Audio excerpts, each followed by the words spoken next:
I should like right at the beginning to say that I welcome the amendment which was proposed to the draft resolution by the Foreign Minister of the United Arab Republic.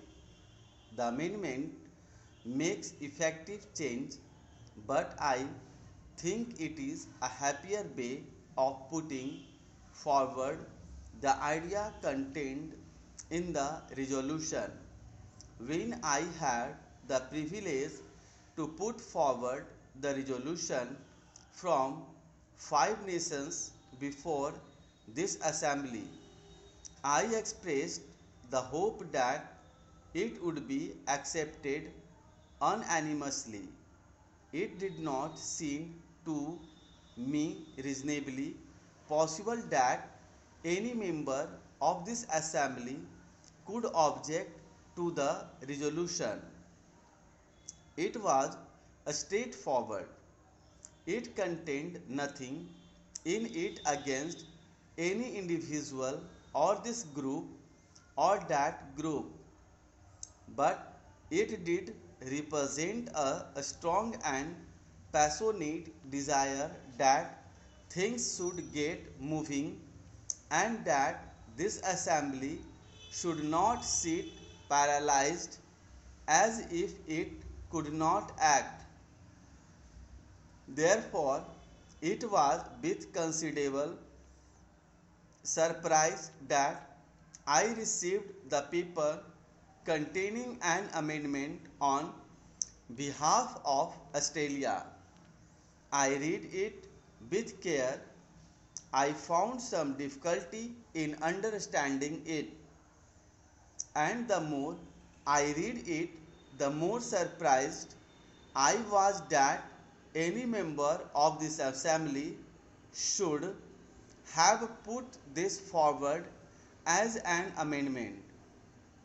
I venture to place before this assembly my reasons for this. First of all, it seemed to me quite patently that it had nothing to do by way of amending the proposition which we had put forward.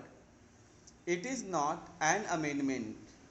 I do not perhaps know the rules of this assembly, but it is not an amendment.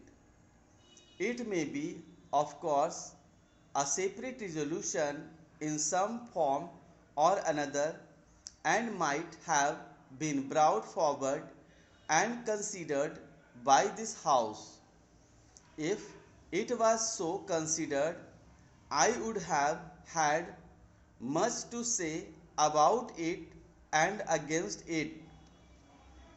The Prime Minister of Australia, in his speech, made it quite clear that it was not an amendment, although he might call it so.